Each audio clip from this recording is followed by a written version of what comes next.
Já? Olá, boa tarde, sejam bem-vindos. Muito obrigado pela presença. Estamos iniciando o nosso webinar. Mais alguns segundos, já são 24 pessoas.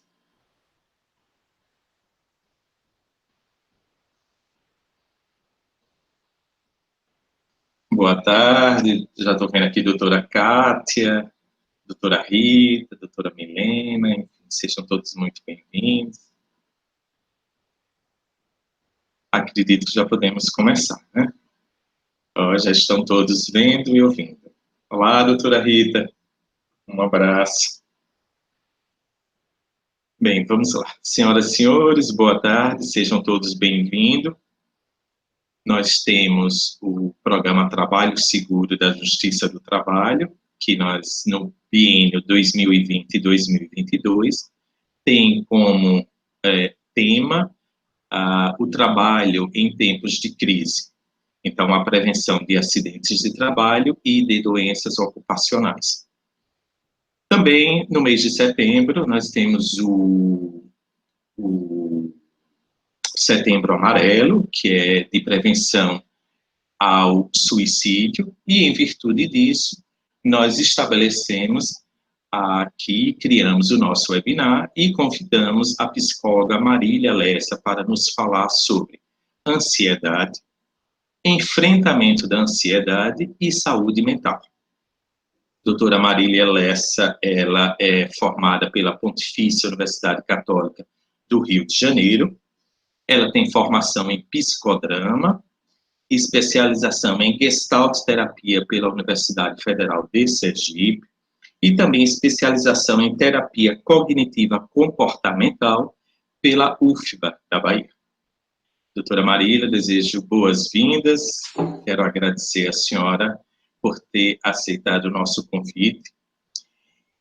E eu gostaria já de saudá-la, né, e passar a senhora aqui a palavra.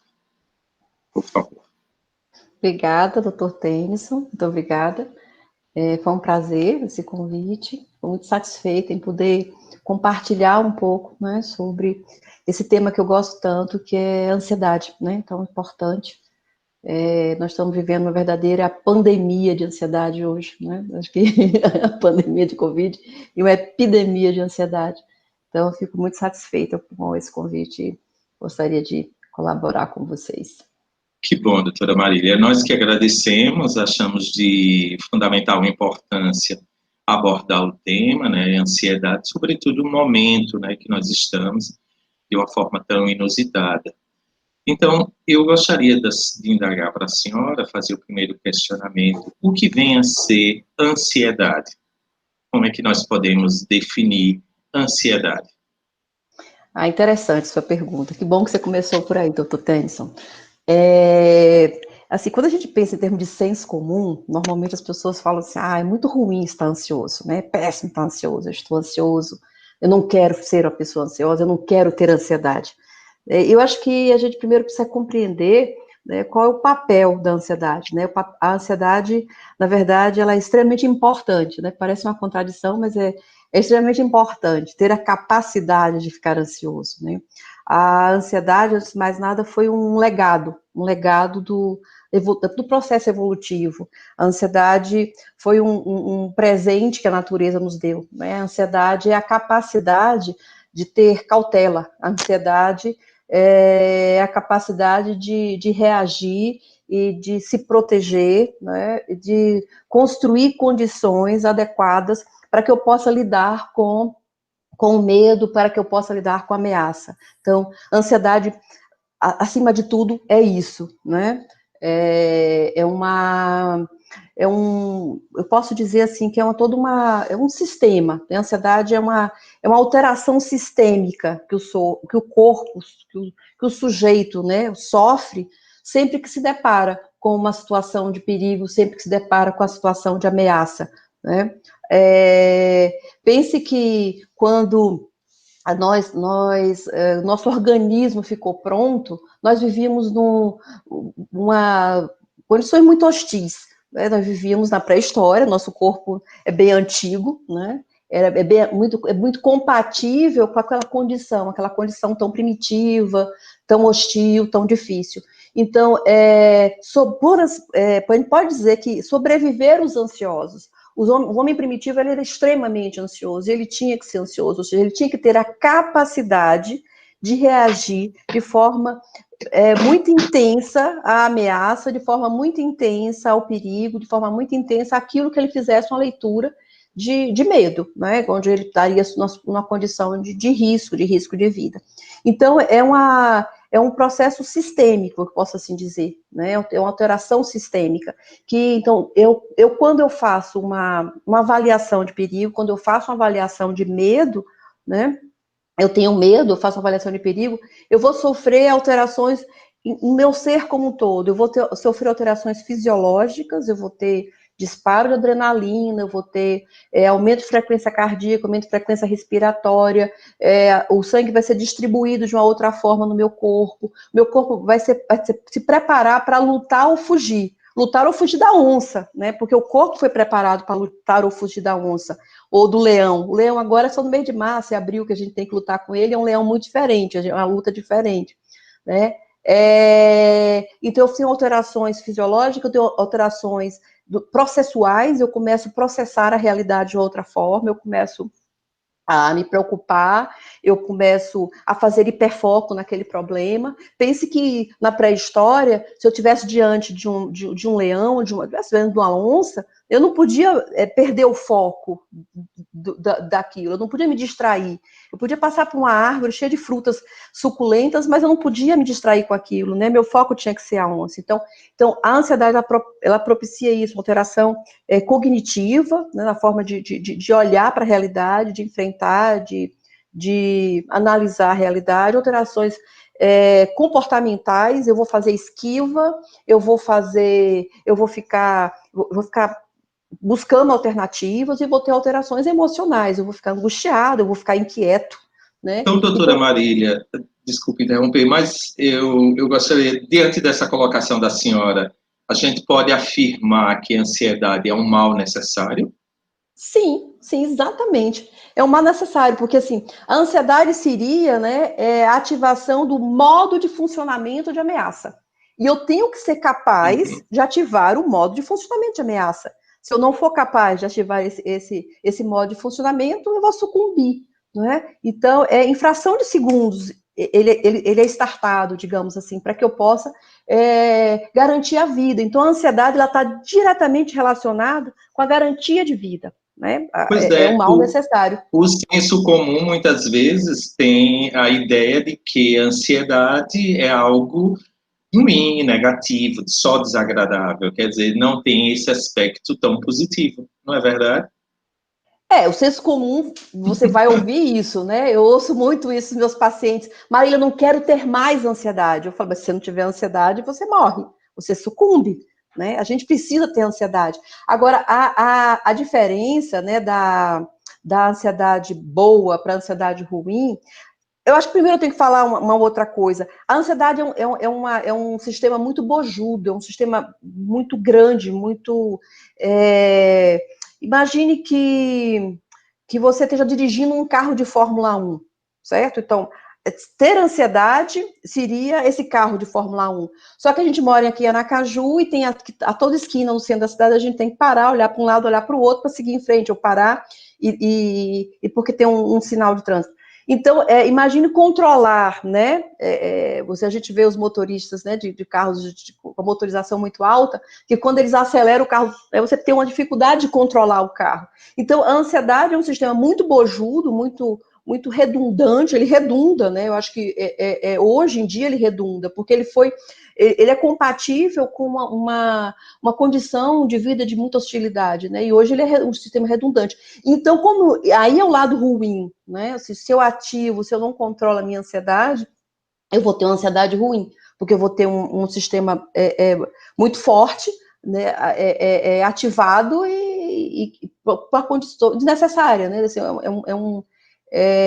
muita motorização para andar no xadrez do centro de Aracaju, né? Eu estou ativando o modo de funcionamento de ameaça, então é ruim quando eu entro no modo de funcionamento de ameaça e não existe, de fato, um grande problema a ser resolvido ou uma grande ameaça. Aí essa é a ansiedade ruim, né? Muito ruim. E nós podemos associar essa ansiedade ruim a quê? Assim, enfim, a qual sentimento? O que é que leva a essa ansiedade ruim? Enfim, a ansiedade ruim, né, ela está associada à preocupação ruim, né? A ansiedade ruim, ela está associada à preocupação ruim. A ansiedade ruim, ela está associada...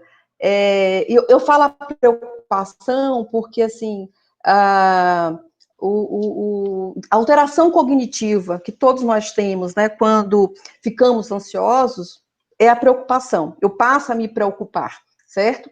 Então, a ansiedade ruim, ela estaria associada a preocupações ruins, a um processamento da realidade ruim, né, um processamento da realidade vicioso, inadequado, né?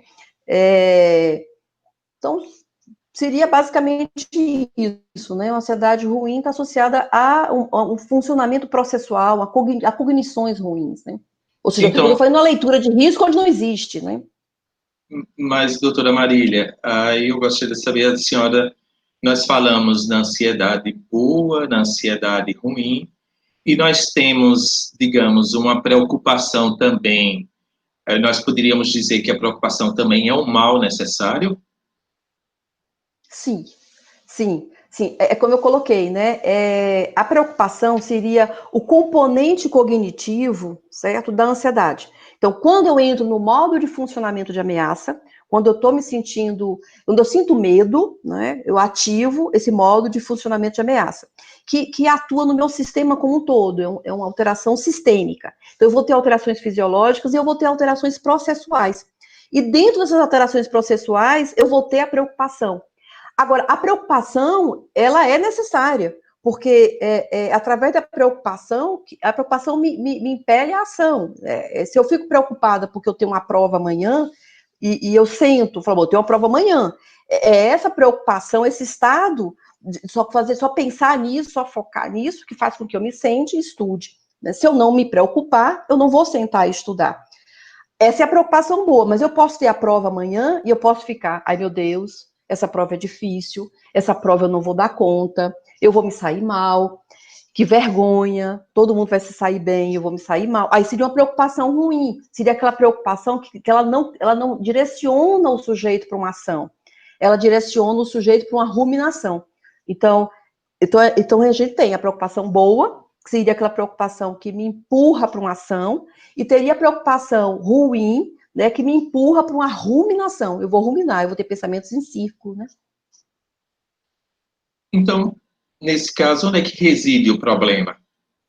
Então, Digamos, o que leva a uma ansiedade ruim e como é que isso se processa em nós, no nosso dia a dia, nas nossas relações e no ambiente de trabalho? eu acho eu acho que tem uma questão de hábito, né? Eu acho que a gente tem um péssimo hábito, né? Acho que a gente tem alguns péssimos hábitos, né? Com relação a essa questão da preocupação. Né? Eu acho que a gente tem o hábito de fazer a pergunta errada, né? Então vamos lá. Imagine que minha empresa, certo? Minha empresa está fazendo uma reformulação lá, qualquer, e ela demitiu 20% do quadro. Né? Eu ainda estou empregada, né? Mas ela demitiu 20% do quadro. E aí eu começo a me preocupar. Eu tenho filhos na escola, pago prestação de casa, pago prestação de carro, eu vivo do meu trabalho. Então eu começo a me preocupar. Se preocupar porque a empresa está demitindo, isso não é uma preocupação ruim, certo? Isso é protetivo, isso está associado a uma ansiedade boa, a princípio. Né, porque seria uma ansiedade protetiva, essa preocupação pode me direcionar para uma ação. Então, se eu faço a pergunta certa, se eu tenho o hábito de me perguntar, fazer a pergunta certa, eu falo assim, bom, qual é a ameaça? Perder um emprego porque eu posso não me encaixar, né, meu perfil não pode se encaixar nessa nova proposta aí da empresa. Então, numa condição de fazer a pergunta certa, eu faria assim a pergunta para mim, bom, o que eu posso fazer? O que eu posso fazer para manter meu emprego? No primeiro momento, seria essa uma boa pergunta. E aí eu posso ir conversar com meus líderes, eu posso conversar, né, com as pessoas, né, e eu posso buscar me enquadrar mais ou me inteirar mais sobre os caminhos que a empresa está tomando, eu posso tentar ser mais colaborativo, eu posso fazer projetos, tentar vender minhas ideias. Então, assim, essa preocupação, como eu fiz a pergunta certa, eu me direciono de forma adequada. Mas eu posso fazer a pergunta errada. Ou então eu posso fazer perguntas sem respostas. Ah, meu Deus, por que isso comigo? Logo agora. É muita injustiça comigo. Porque eu comprei meu apartamento tem 10 anos, faltam 5 anos para que eu termine de pagar. É muito injusto, né? Então, assim, veja que são duas formas diferentes de se preocupar. Uma preocupação me conduzindo para a ação e uma preocupação me conduzindo para a ruminação, para perguntas sem resposta. Porque se eu ficar perguntando por que comigo, eu não vou partir para a resolução. Ou então eu posso ter o hábito de fugir do problema. O problema é, a empresa já demitiu 20% do quadro, está reformulando aí toda, e esse é o problema real. Mas aí eu posso falar assim, gente, né, eu posso começar a fugir, eu vou perder meu emprego. Eu não vou conseguir mais nada. Vai ser o mercado está difícil, maior recessão, maior dificuldade, né? Tudo parado, eu não vou conseguir nada. Eu vou perder meu apartamento. Eu vou ter que tirar meus filhos da escola. Eu já começo a sofrer, pensando levando meus filhos, entendeu? Numa escola pública, né? E aí eu vou, né? E aí meus filhos não vão ter futuro. E eu já tô lá na frente, né? Então eu tô desviando do problema. Isso também é um péssimo hábito. Eu acho que as pessoas também têm esse hábito, né? O outro hábito, eu acho que é o hábito de não aceitar o possível. A gente tem que trabalhar com o possível. E acho que as pessoas, a nossa cultura, não aceitam muito o possível, né? Então, assim, bom, eu fui demitido, agora eu fui demitida, né? Eu fui demitida e eu tenho que ver o que eu vou fazer, né? E aí algumas pessoas me falam, pô, Maia, você faz tão bem torta, faz umas tortas aí para vender. Aí eu começo a fazer torta aqui no condomínio, meu condomínio é grande, conheço muita gente, as pessoas têm um poder aquisitivo bacaninha, e aí eu começo a vender as tortas, e aí, mas estou pagando as contas todas com as tortas que eu faço, trabalho muito, não precisei mexer na minha indenização, continuo pagando a prestação da casa, do carro, a escola dos filhos, tudo em paz, né? Mas aí eu começo, não é justo, porque eu me formei, certo? Eu sou uma profissional, né? Eu me formei, sei lá, em engenharia, sei lá o que, né? Eu sou engenheira e agora eu estou fazendo torta para vender para fora. Isso não é justo, gente. Isso é o possível. Né? Assim, vamos aguardar, as coisas podem mudar, enfim. Então, eu acho que a gente tem. Doutora Marília, muitas das vezes nós estamos tão envolvidos, né, na situação e não percebemos diferenciar essa preocupação boa de ruim. Então, se haveria uma possibilidade de alguma coisa, de algum, sei lá, algum alarme que a gente possa se inteirar da situação e dizer assim, não, este caminho está me levando a uma preocupação ruim e não a uma preocupação boa. Então, como é que nós poderíamos diferenciar essa preocupação boa e ruim, né, em primeiro lugar, e como é que nós poderíamos sair dela, né, nos tornar, inclusive, pessoas saudáveis mesmo, né, com qualidade de vida e com, como a senhora muito bem falou, né, sair da ruminação e partir para a ação. Por favor. Então, eu acho que é simples. Eu acho que tem uma pergunta muito. Então, tem duas perguntas muito simples, né? Porque se a gente está falando que a ruminação seria alteração cognitiva, não é? Relacionada à ansiedade, eu vou ter que fazer essa pergunta também pela via da cognição, né? Eu tenho que atuar na via da cognição. Então, tem uma pergunta muito simples, duas perguntas muito simples, né? Uma é qual o meu problema? Eu ser capaz de definir meu problema. O meu problema é que a empresa está demitindo porque ela está se reestruturando. Esse é meu problema. Esse é o problema. Né? Esse é o primeiro passo. E o segundo passo, né, também que seria a pergunta certa, assim, o que eu posso fazer? toda vez que eu fizer uma pergunta, né, que não me direcione para uma ação, ela é uma preocupação ruim, né? Eu tenho que buscar uma ação. Sempre que a preocupação boa, ela sempre sugere uma ação, certo? Nem que essa ação seja uma oração, né? Às vezes a única coisa que eu posso fazer é uma oração, né? Eu posso rezar um pouco, né? Então, sei lá, minha irmã está muito grave, está morrendo. O que eu posso fazer? Então, assim, aí a gente volta para aquele ponto, né? É aceitar, a aceitação da realidade, né? Eu posso fazer uma oração. Né? Então, para que a gente possa, é muito simples, né? Assim, toda vez que você desvia, né, da ação, a preocupação é patológica.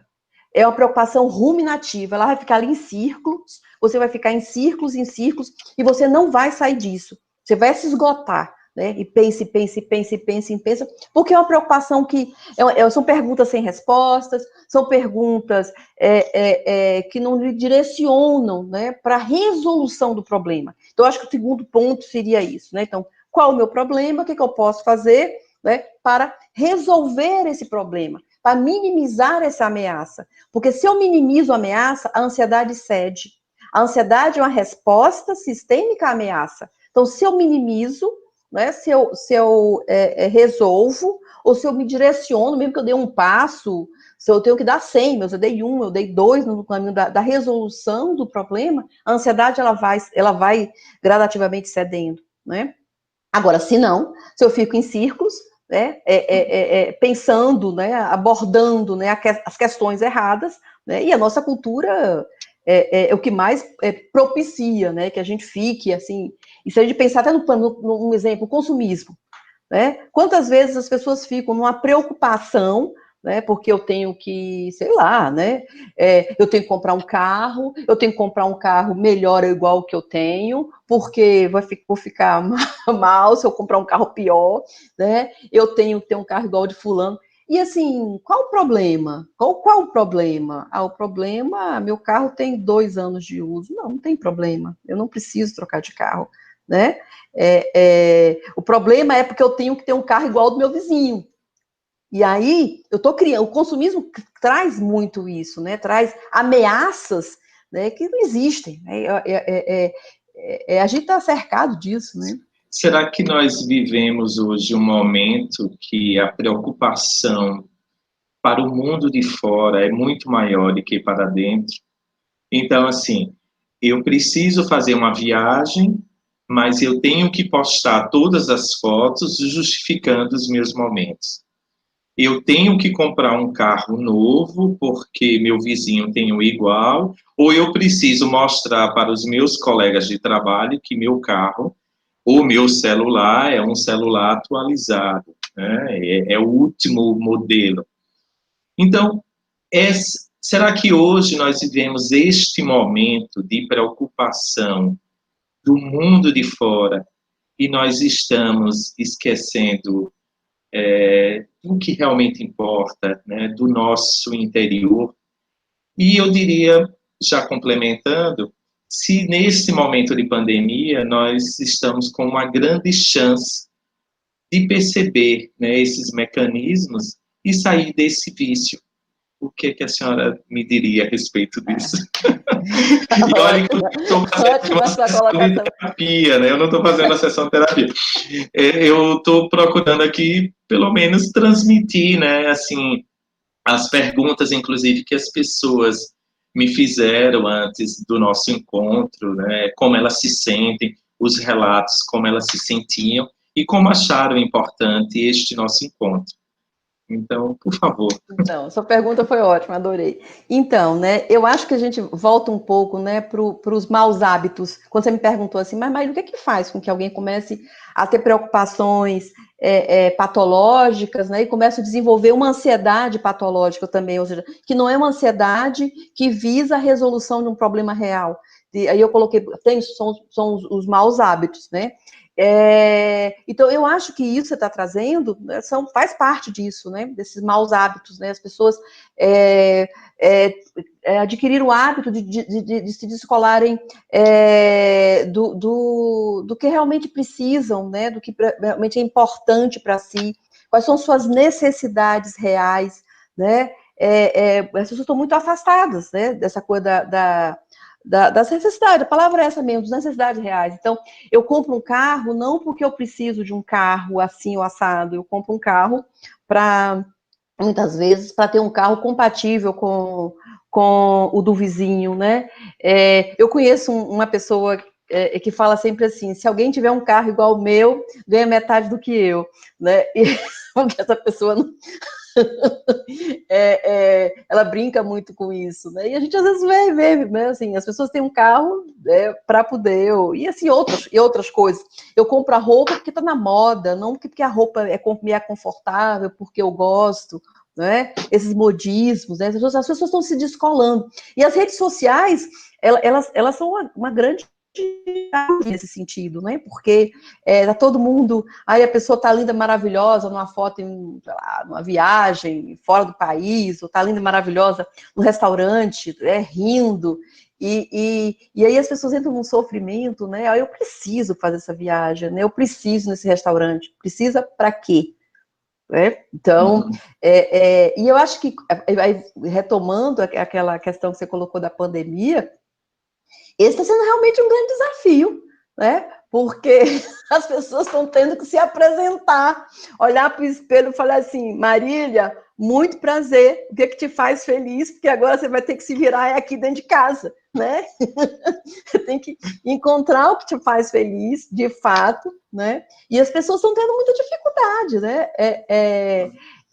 O número da busca, né, por atendimento aumentou muito. Eu estou fazendo atendimento online e a busca pelo atendimento aumentou muito. Eu tinha pacientes que não me procuravam há 5 anos, 10 anos, né, pessoas assim, que até tinha perdido assim, o contato, eles tiveram que correr atrás para buscar encontrar telefone, e voltei a trabalhar, né, porque as pessoas estão tendo que se reformular, né? Então, eu acho que é uma grande chance, realmente é uma grande chance. Doutora Marília, então, será que foram as personas, né, que acabaram precisando ser revistas, né, precisaram ser reconstruídas e desconstruídas, inclusive, personas e máscaras que sustentavam as pessoas, né? Então, talvez nós estejamos hoje no momento de busca, né, no momento de identificação de nós mesmos, para que, a partir daí, surjam novas pessoas. Eu não estou dizendo que são pessoas melhores ou piores, mas que talvez aí nós tenhamos a chance de vir o novo, né?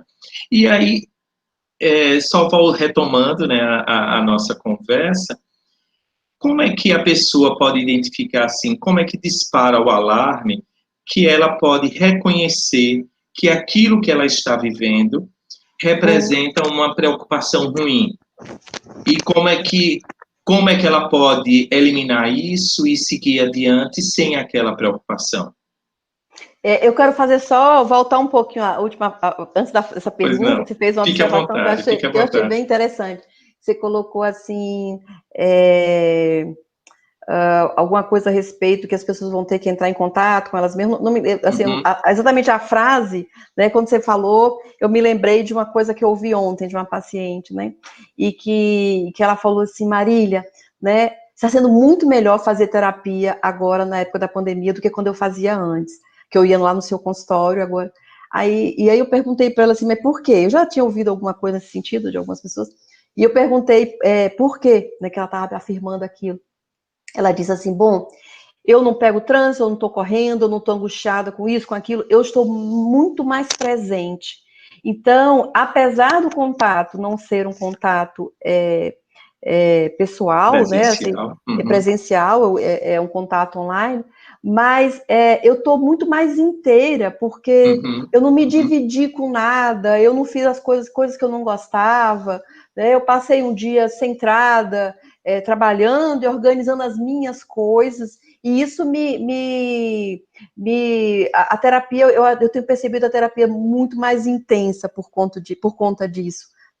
Então, assim, para mim, inclusive, foi uma grande surpresa, porque quando começou o processo, começou a pandemia e a quarentena, eu nunca tinha trabalhado online, fiquei muito incomodada, né? Eu falei, gente, eu não vou saber trabalhar, eu trabalho há mais de 25 anos de forma presencial, como é que vai ser isso, né? Então está sendo uma grande surpresa nesse sentido, porque está funcionando e funcionando muito a terapia para muitas pessoas. Eu tenho visto pacientes dando saltos nesse momento justamente por isso. Eu acho que essas pessoas tiveram oportunidade, né, de adquirir hábitos melhores, de olhar mais para si, olhar para o que eu preciso, olhar quais são as verdadeiras ameaças, né?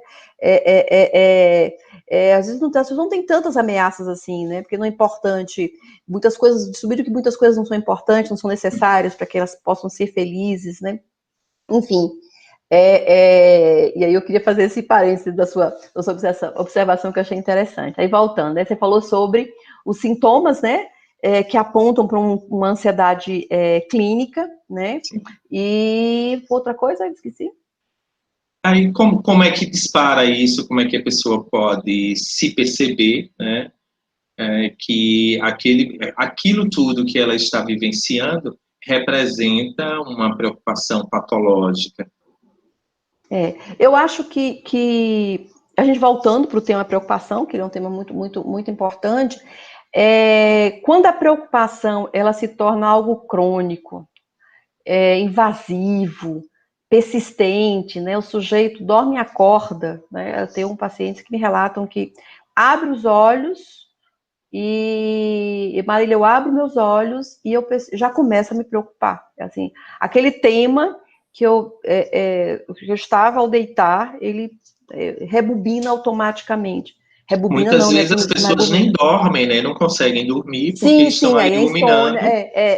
Justamente. Então, assim, aí você começa por essa questão da preocupação, que é uma preocupação que ela chega ao ponto de ser incapacitante, tá? Então, assim, esse é o maior sinal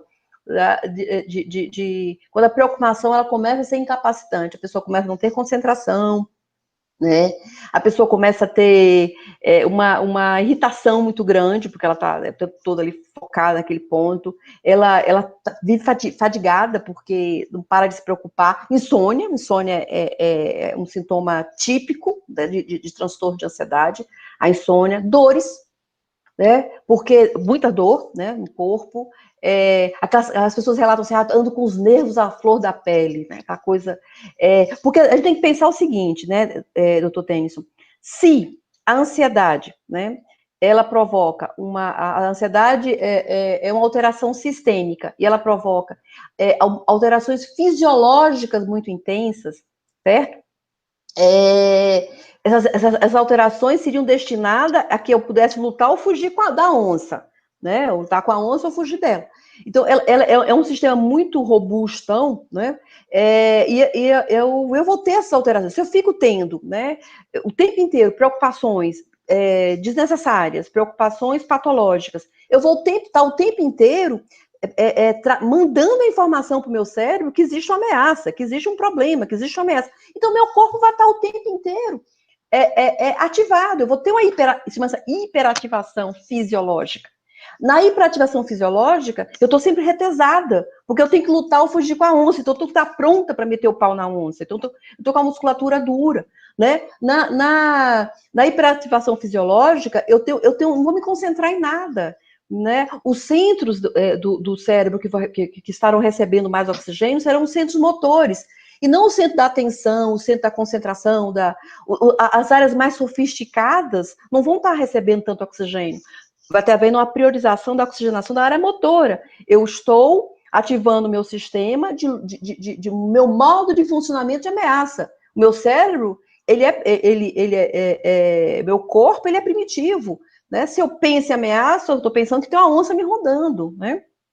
Então, uma onça, um canibal, uma tribo inimiga, né? Então, assim, então eu vou ter baixa concentração, eu vou ter irritação, eu vou ter dor, eu vou ter insônia. Se tem uma onça rondando, como é que eu durmo? Não durmo, né? Se tem uma onça rondando, meu estômago não vai funcionar bem, porque o sistema digestório, ele despende muita energia, e aí vai concorrer, eu tenho que lutar ou fugir da onça, então o estômago para, então o sujeito fica empachado, né, tem náuseas, ânsia de vômito, o intestino também para, porque o intestino também, se você é um processo com dispêndio energético muito grande, então eu vou produzir laxante, porque não é conveniente que eu esteja gastando energia no intestino, eu tenho que ter toda a energia para me defender da onça, que pode a qualquer momento me atacar. Eu tenho que virar bicho para me defender da onça. Então, é assim que o corpo funciona, é esse o corpo que a gente tem, né? Então, eu preciso realmente estar muito atenta a como que eu estou encarando o mundo, porque se eu crio desafios enormes, né? Eu tenho que ter o carro igual ao do vizinho e eu não ganho metade do que o vizinho ganha, né? Se eu tenho um hábito de ser perfeccionista, né? Se eu tenho um hábito de querer controlar tudo, né? Se eu tenho um hábito de ter responsabilidade excessiva sobre tudo e todos, a filha da minha tia-avó, a neta da minha tia-avó teve um problema, eu vou lá resolver, né? É da minha família, responsabilidade. Então, esses maus hábitos, né? Eles podem nos condenar a uma condição de ansiedade muito patológica. Doutora Né? Marília, às vezes nós temos dificuldades até de reconhecer que a gente pode desafinar. A gente pode desafinar na vida e prosseguir. Mas aí eu estava aqui pensando, a senhora falando, que muitas das vezes eu não reconheço essa minha fragilidade, essas minhas dificuldades. E aí eu gostaria de saber da senhora o seguinte: as pessoas que estão ao meu entorno, os meus colegas de trabalho, os meus amigos, a minha família, se haveria uma possibilidade de essas pessoas me ajudarem, né? Se elas conseguem, como é que um familiar poderia ajudar uma pessoa que está passando por uma situação de preocupação patológica excessiva, que leva a uma ansiedade doentia mesmo. Eu acho que a família, os amigos, né, os colegas de trabalho, né, eu acho que todos que estão em torno, né, primeiro, assim, observar o grau de sofrimento, né, porque normalmente uma pessoa que está com uma ansiedade clínica, que a gente chama, né, está desenvolvendo um transtorno de ansiedade, tem um grau de sofrimento muito grande.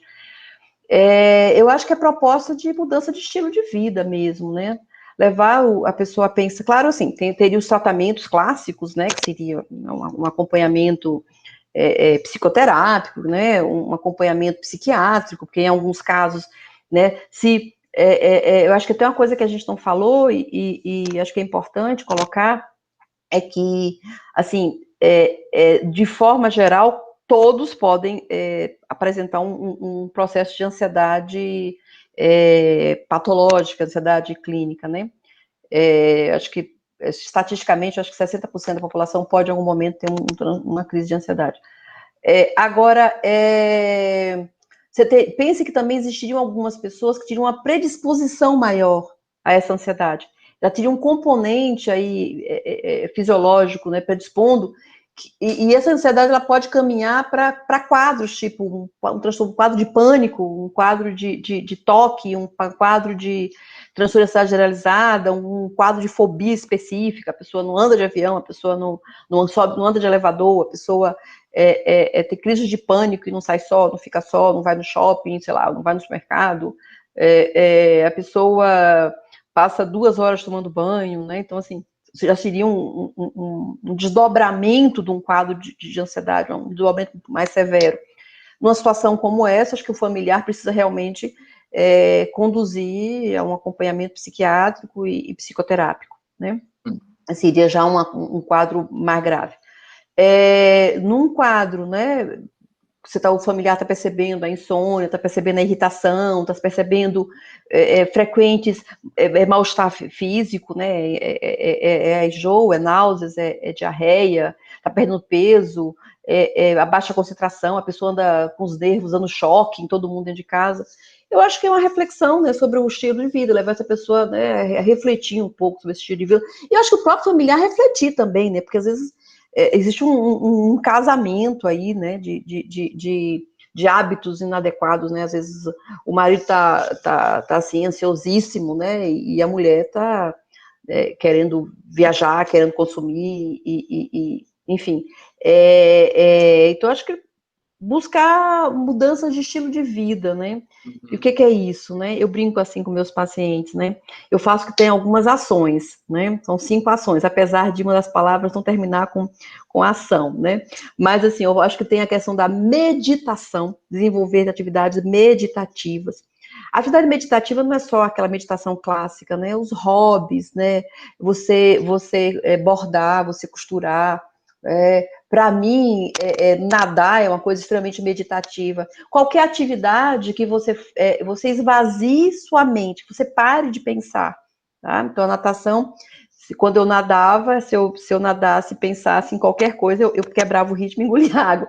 Então, não dá para nadar. Então, é uma atividade meditativa. Então, tem algumas atividades esportivas que são meditativas, que você realmente não dá para pensar enquanto faz. Então, desenvolver atividades meditativas, que é uma ação, né, a meditação. A outra atividade seria a malhação, né, fazer atividade física. A gente precisa da endorfina, né, produzida pela atividade física. A gente precisa dos relaxantes musculares produzidos pela atividade física. A gente precisa da serotonina, né, porque os antidepressivos, eles vão melhorar a performance da serotonina, mas eles não vão produzir serotonina. A serotonina ela vai ser produzida por mim. Então, se eu faço atividade física regular, de preferência aeróbica, eu vou ter uma enxurrada, meu cérebro vai ser inundado de serotonina, eu preciso da serotonina para controlar, né? Porque a serotonina ela vai modular, ajuda, é um dos neurotransmissores que vão ajudar nessa modulação desse modo de funcionamento de alarme. Eu vou ter, ele vai modular, porque assim, eu posso ter um modo de funcionamento muito intenso, principalmente se eu tiver uma predisposição, né? A ansiedade patológica, né?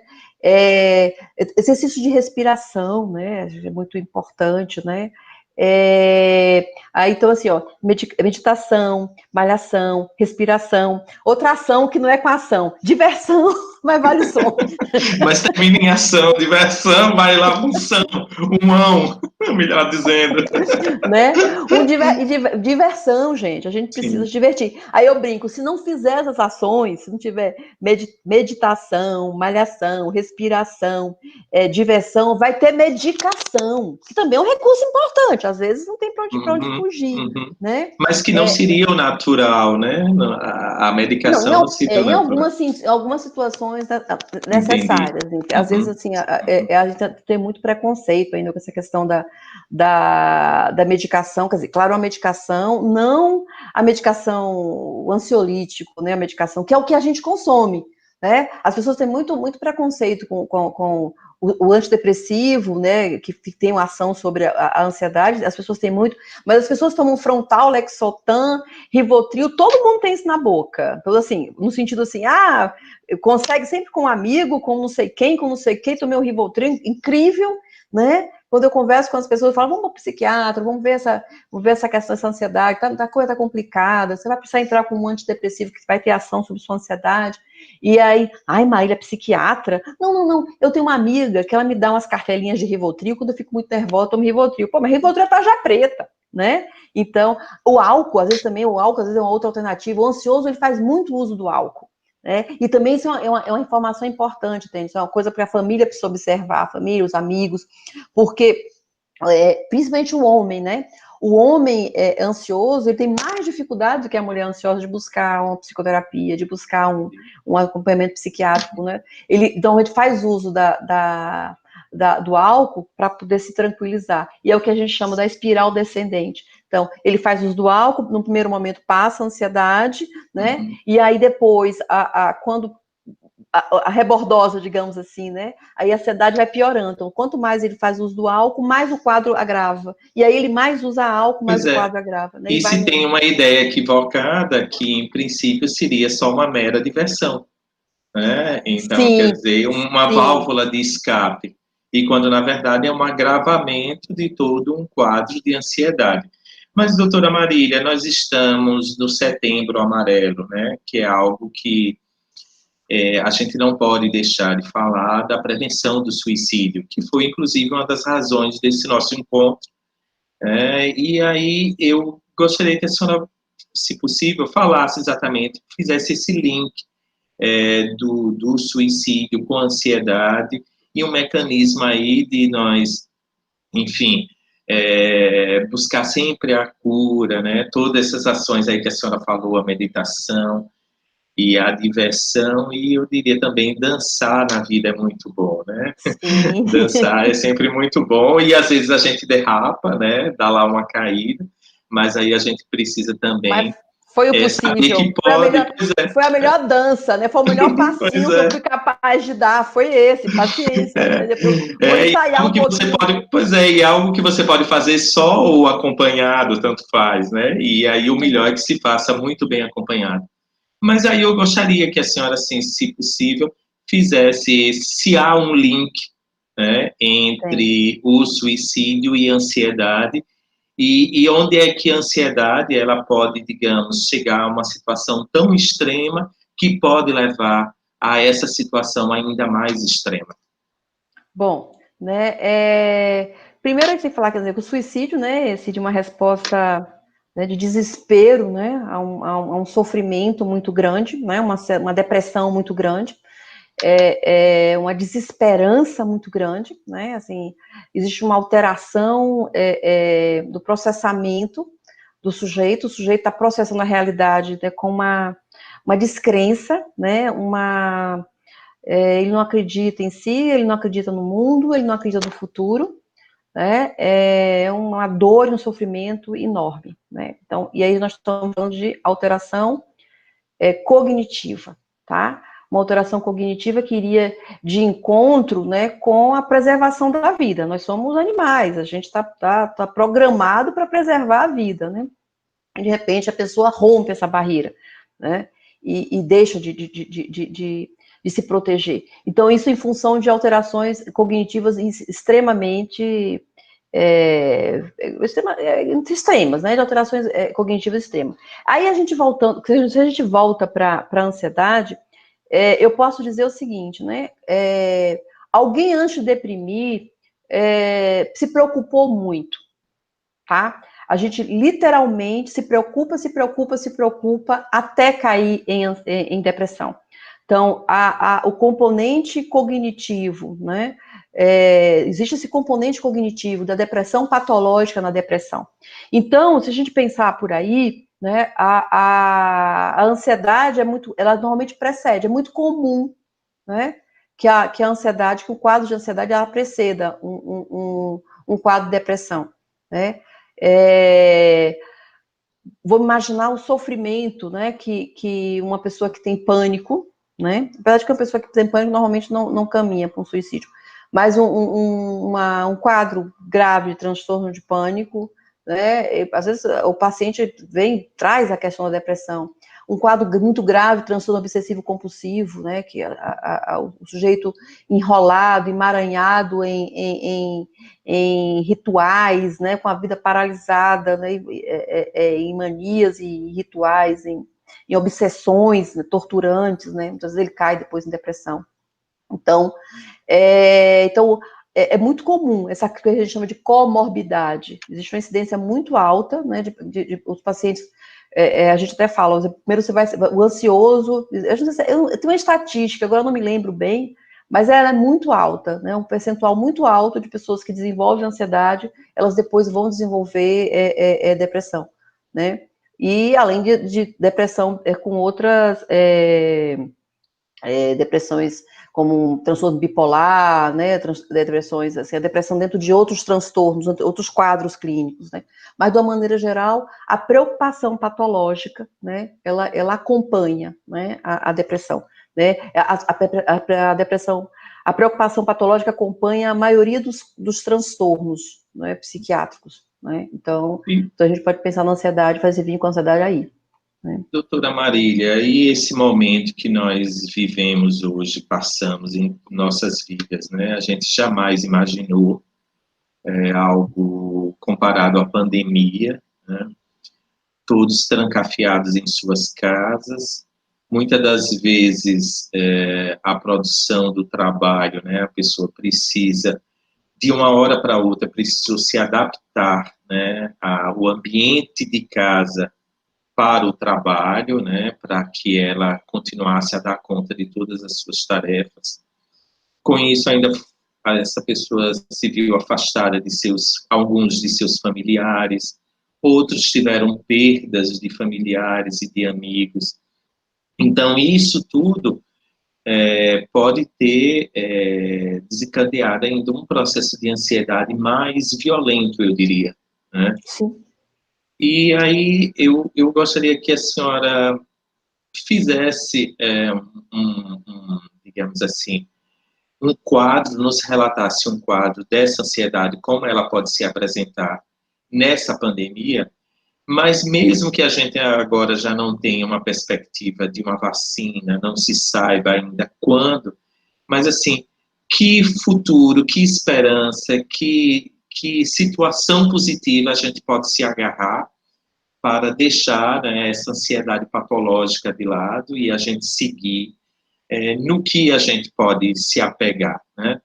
Então, assim, eu, por exemplo, eu sou um apreciador de cinema, eu gosto demais de cinema. Então, com isso, eu acabei assinando todos os canais do streaming e aí eu acabo fazendo a atividade física de apertar o controle remoto. E aí, depois de um dia intenso de trabalho, de uma sessão no tribunal, a minha válvula de escape é exatamente viajar por outros mundos através do cinema. Mas como isso se opera na vida do trabalhador? E outra coisa, né? Nós temos ainda trabalhadores que não puderam, não tiveram o privilégio de ficar em casa. Então, nós temos médicos, enfermeiros, entregadores. Então, pessoas que estão na linha de frente e com isso não tem uma escapatória. E aí com isso também deve ter um outro grau de ansiedade, e aí como é que ela se revela, e também como é que ele pode, né, esse trabalhador, superar tudo isso. Você está trazendo, Tutem, essa questão do investir naquilo que lhe encanta, né? O cinema lhe encanta. Então, tudo que me encanta é meu lugar seguro, né? É o que eu tenho, né? É a possibilidade de eu encontrar o que eu tenho, que eu mais admiro, né? É o encantamento. O encantamento é o lugar da segurança, né? As pessoas que me encantam, né? Os amigos que me encantam, né? Tem aqueles amigos que você fica anos sem falar, e aí quando você senta para falar com esse amigo, você baba, você se encanta. Eu sempre digo que a conversa estaciona na vírgula, né? Então aí nós já temos aí uma continuidade. Então, esses amigos encantadores, né? Que é o lugar do conforto, é o lugar da proteção, é o lugar da segurança, é aquele lugar que eu posso ficar, né? Me jogar como, né? Tô me jogando em almofadões, assim. Então, se eu pensar que o que é ansiedade, né? Ansiedade é a percepção de ameaça, né? Eu me sinto ameaçado. Então, se eu caminho na direção de tudo aquilo do meu lugar de encantamento, dos meus almofadões, né? De forma metafórica, mas aquelas coisas que são muito caras para mim, são caras, meus amigos, meus familiares, né? Meus vínculos, as pessoas bacanas. Você gosta do cinema, meu negócio, eu adoro estudar, nossa, né? Como eu gosto de estudar. Então, meus livros, né? É um lugar de segurança, né? As minhas bíblias, né? Então, eu sento lá com meus livros, assim, eu fico a tarde inteira, saio... Agora não, porque eu estou trabalhando a tarde toda, né? Tenho trabalhado muito. Mas, assim, eu destino, né? Uma parte do meu dia, né? Então, eu posso falar um pouco de mim, né? Nesse período de pandemia, assim, me encanta uma comida gostosa, me encanta, né, minhas plantas, eu gosto demais de plantas, né, então, me encanta sentar na varanda, 6 horas da manhã para tomar sol e eu ficar olhando as minhas plantas, os passarinhos, me encanta estudar, assim, a pandemia tem me possibilitado muito isso, né? Quando começou a pandemia, eu tive até um pouquinho de insônia, né? Porque eu ficava acompanhando aqueles dados, eu falei, opa, né? Isso aí está me deixando ativada, eu estou me sentindo ameaçada, e eu não estou na condição de ameaça, porque eu estou fazendo de fato quarentena, ninguém vem na minha casa, assim, eu não saio de casa, eu peço para o mercado, eu peço o SEASA, eu peço a farmácia, então eu não tenho, eu estou na condição de segurança, eu não posso me inundar, né, de informações que me façam me sentir ameaçada, né? Então, e aí eu comecei a buscar mais isso, né? Mais tempo para ler as coisas que eu gosto de ler, para cuidar das minhas plantas. Então é isso, acho que a saída é buscar o que encanta.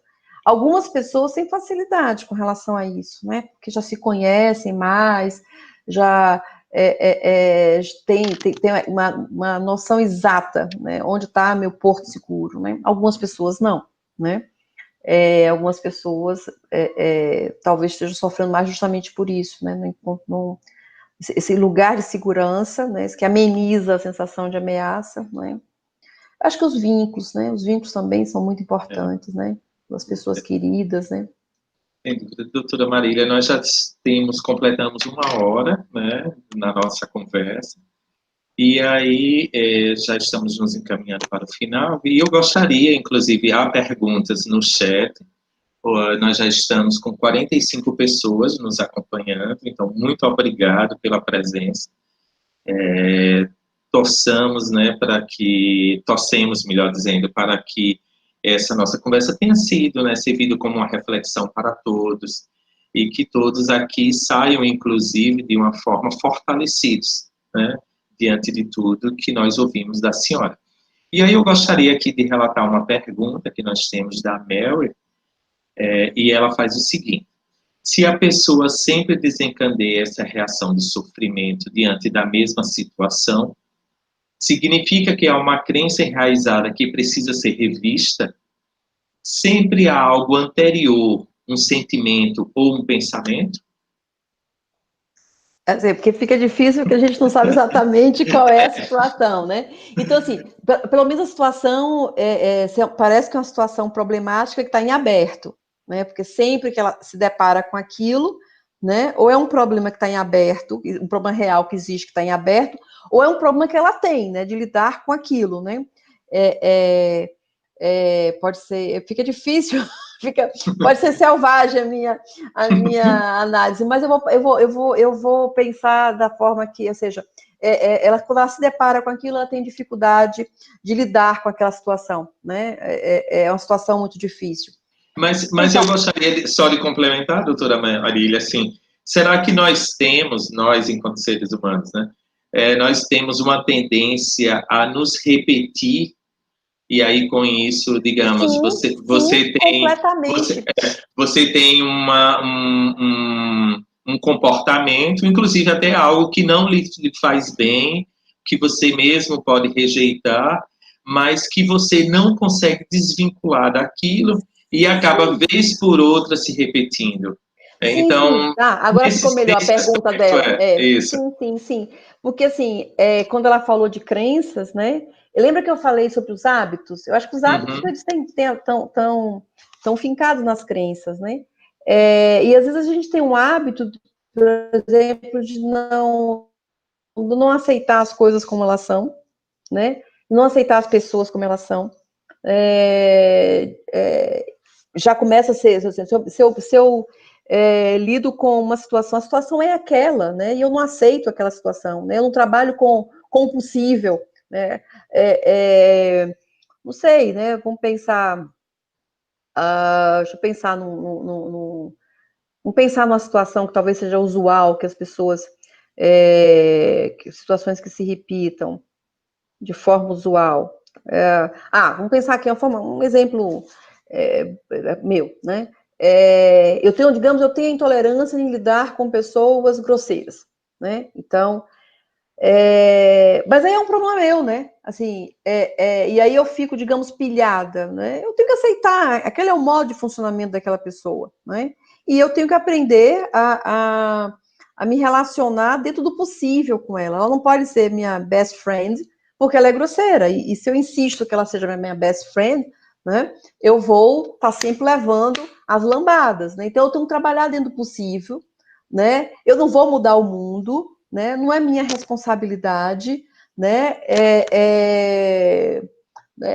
Esse é o problema, né? Ah, mas assim, eu não tenho, é uma melhor amiga. Pô, mas esse melhor amigo é melhor não ter, né? Melhor. Eu vou ficar sozinha no mundo se eu não aceitar. Enfim, então eu acho que os hábitos estão sim relacionados, né? A crenças distorcidas, a verdades, a valores, né? Que não me servem, né? Que não são verdadeiros, eles não me protegem, porque os valores têm que me proteger, minhas crenças têm que me proteger, né? Então, às vezes, são o que a gente chama de valores e crenças disfuncionais e que vão me dar rasteira, elas vão estar guiando o meu comportamento e essas crenças não me guiam para comportamentos de resolução de problema, né? Por isso eu estou sempre me deparando com ele, né? Porque elas não estão me guiando, eu estou me repetindo e não estou resolvendo, eliminando aquilo, né? É porque é difícil a pergunta, porque não tá claro qual é o Tranquila, problema. tranquila. Então vamos ao geral, assim, para encerrar, que nós estamos no momento ainda amargando perdas de vidas, né? Nós não temos ainda uma vacina, mas as pessoas estão se lançando em praias, em bares, fazendo compras. E, então, eu diria assim que seria uma ansiedade coletiva, e associado a essa ansiedade coletiva, nós temos aí uma certa irresponsabilidade sobre si próprio e sobre o outro. Eu digo assim, a responsabilidade no sentido da falta do cuidado, né? Não estou aqui fazendo nenhuma condenação do ser humano, mas o que eu quero deixar claro é o seguinte: nós estamos vendo aí as notícias e as pessoas estão vivenciando suas vidas como se nada tivesse acontecido. Enfim, nós vivemos um processo de negação, né? Eu diria assim, algumas pessoas negam realmente a gravidade que nós estamos passando. Então, eu gostaria de saber da senhora se isso estaria associado, digamos, a essa ansiedade, de essa fantasia, né, do fantástico mundo de Bob, né? E aí enfim, não me interessa saber sequer sobre o outro, sobre a dor do outro. Há pessoas que, inclusive, não gostam de sentir dor. A dor não é bem-vinda, porque a dor, enfim, é algo que não dá ibope, digamos assim, né? Então, só para nós encerrarmos exatamente Eu acho que sobre o quadro que nós vivemos hoje, né? essa pergunta é muito boa, né? Mas assim, eu acho que a gente tem que começar pensando o seguinte: confinamento não é para qualquer um, não, né? Já começa por aí. Eu acho que a gente tem que ter muita saúde mental, né, para suportar uma condição de confinamento, né? Porque a condição de confinamento ela vem associada, né, com uma ameaça, né? Por que eu estou confinado? Por que eu não vejo as pessoas? Porque eu posso pegar uma doença, né? Que é uma doença que a gente não sabe quem vai ser o premiado, que vai pegar uma forma grave. Mesmo, né, se fala assim, são os idosos, sim, mas eu estou vendo pessoas jovens também, né, morrendo ou ficando sequelados, né, porque hoje a gente já está podendo observar a questão da sequela. Então, não é para qualquer um ficar confinado, e não é para qualquer um também estar se sentindo ameaçado, né, tem pessoas que essa condição de ameaça é insuportável, né, então seria a negação da condição de ameaça, né, eu acho que o processo às vezes é tão intenso, né, a ansiedade é tão grande, né? Então que eu nego, né? Essa ameaça, né? Eu nego o risco, né? E me jogo. Eu acho que tem essa questão. Eu acho que no começo da pandemia eu pensei muito sobre isso, né? Eu falei, olha, confinamento não é para qualquer um, e a negação porque é insuportável pensar que eu estou sob uma condição de ameaça. É melhor eu pensar que não, né? Eu minimizar o problema, né? Eu tapar o sol com a peneira. Agora, depois de tanto tempo de confinamento, agora tanto tempo, né? Depois já estamos há quantos meses? 5? Abril, maio, junho, né? julho, agosto, 6 meses, é isso mesmo. 6 meses. Hoje são 15, né? Começamos no dia 17 ou 18 de março, 6 meses, Isso, né? isso. Eu acho que é a coisa da exaustão, né? Você já imaginou se você tivesse dentro de uma caverna, né? E a onça rondando há 6 meses? Até que tinha lá comida, tinha água, enfim, você conseguia o alimento. Mas chega uma hora, né, que aquela condição, né, é insuportável, né? Então, e aí eu volto a falar, não é para qualquer um, né? Não é todo mundo que tem saúde mental, né? Para suportar tanta privação, né? Privação dos amigos, privação, principalmente, né, doutor Tennyson, aquelas pessoas que não se encantam quando olham para dentro, não se encantam quando olham para a família. Às vezes tem uma família desestruturada. Sabe que você está confinado num ambiente familiar que tem conflito, né? Entre filhos, né? Pais e filhos, entre marido e mulher, né? Ou está confinado numa condição aqui de apertamento, né? Assim, você abre a janela e dá para um outro prédio, né? Você não vê nem o direito o céu. Então, assim, tem que ter muita saúde mental. Eu acho que a gente está assim já, as pessoas estão muito adoecidas, né? E tá difícil, né? Assim, quem está se mantendo em confinamento, né? Teve uma resistência muito grande, né? Olha para dentro e gosta do que vê, passa 10 dias, 15 dias dentro de casa, né? E está em paz. Né? E nem todo mundo olha para dentro de si, olha para dentro de casa, né? E está satisfeito, né?